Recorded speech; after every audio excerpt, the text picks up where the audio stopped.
싸움도 싸워서 이긴 사람이 싸울 줄 압니다. 이겨본 사람이 앞으로도 잘할 수 있습니다. 이기는 리더십, 이기는 DNA. 저 김기현이가 책임지고 총선을 이겨내겠습니다. 고맙습니다.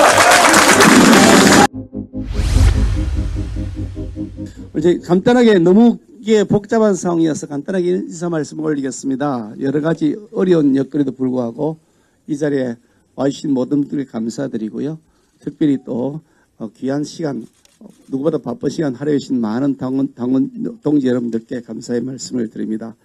저는 이번 전당대회에 나서면서 김기현이가 가지고 있는 그 캐치프레이즈는 뭐냐? 김기현이가 어떤 걸 가지고서 우리 당원들에게 고수할 것이냐? 저는 그 첫 번째가 정통성, 뿌리, 그것이라고 말씀드리고 싶습니다.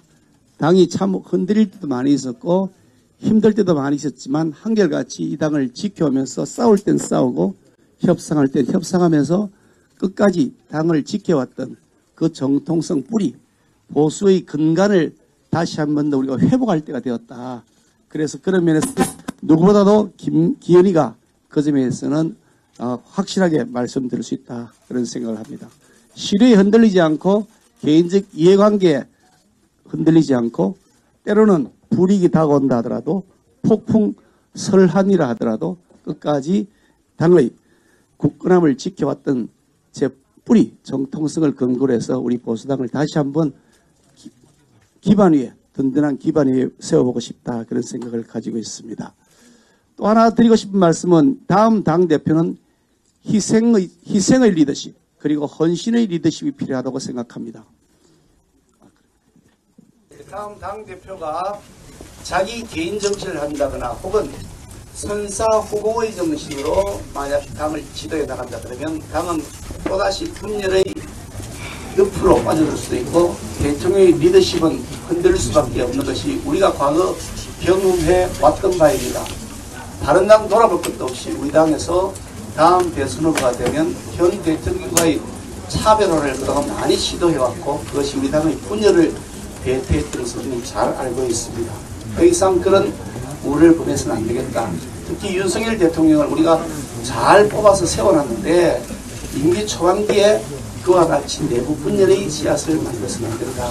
그런 확신을 가지고 있습니다. 그래서 선당우사, 선공구사는 그런 모습으로 희생과 헌신의 리더십을 보여야 될 때가 이번 전당대회 대표의 올바른 모습이다. 저는 그렇게 생각합니다.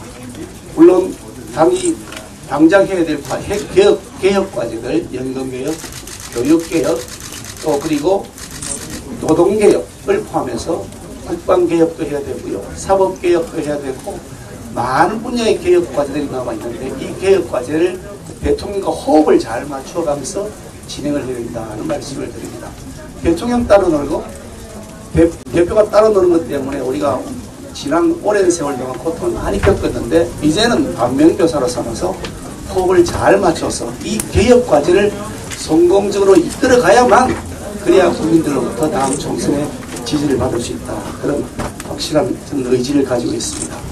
저는 사실 원내대표 하면서 싸울 것은 싸워서 이겼고 협상할 것은 협상해서 이겼습니다. 싸움에서도 밀리지 않았고 협상에서도 밀리지 않았다. 저는 여러분들에게 장담해서 말씀드릴 수가 있습니다.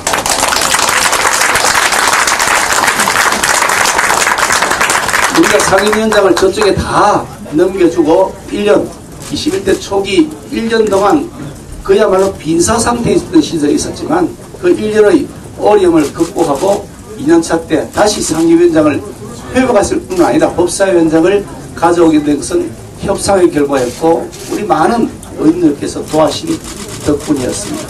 그 과정에서 저는 우리가 통합하면 뭐든지 할 수 있다. 소수 야당임에도 불구하고 우리가 통합만 잘하면 반드시 우리가 이길 수 있다는 확신을 저는 경험을 통해서 얻었습니다. 그래서 내년 총선도 싸울 건 싸우고 협상할 건 협상하되 우리 내부적으로는 통합을 잘 이루어가야만 총선을 이길 수 있다. 그런 면에서는 제가 어느 누구보다도 이기는 리더십으로 검증받았다는 말씀을 드리고 싶습니다.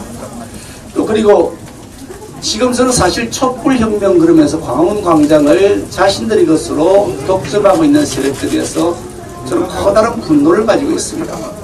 사실은 촛불을 빙자하고 있는 촛불 호소인들에 불과한 것이고, 따지고 보면 사이비 촛불 혁명을 가지고서 지금 국민들을 농락하고 있는 것이다. 국민들을 아주 우습게 보는 것이다. 저는 그런 생각을 가지고 있습니다. 그런 분노가 있었기 때문에 2019년 10월 3일 날 우리 국민들은 광화문 광장에 가서 이 내로남불 부도덕한 정권 책임져라, 물러나라고 했던 우리 국민의 항쟁을 우리는 거기에서 벌였던 것입니다. 저는 그때 우리 당과 우리 당을 사랑해 주시는 많은 애국 동지들, 애국 시민들이 광화문에 가서 열심히 그 뜻을 표출하고, 그래서 그 결집된 힘을 가지고서 지금까지 그 조직화된 파워를 형성해 왔기 때문에 윤석열 정부도 탄생했고, 또 윤석열 정부 초반에 이태원 참사에 대해서 저쪽 진영에서 이 참사를 정치적 수단으로 악용하려는 것도 막아낼 수 있는 힘이 바로 우리 광화문 국민 항쟁으로부터 비롯되었다. 그런 확신을 가지고 있습니다. 그래서 사이비 촛불 혁명이 아니라 진짜 국민 항쟁 혁명으로 우리가 그 날을 기억하면서 그 정신을 이어가야만, 그래야 우리 당의 뿌리도 든든하게 세워지고 다음 총선을 이기고 다음 대선을 이기는 것은 말할 것도 없고 계속해서 국민들의 사랑을 받을 수 있다. 그것이 바로 우리 정통성의 회복이라고 저는 그런 확신을 가지고 있습니다.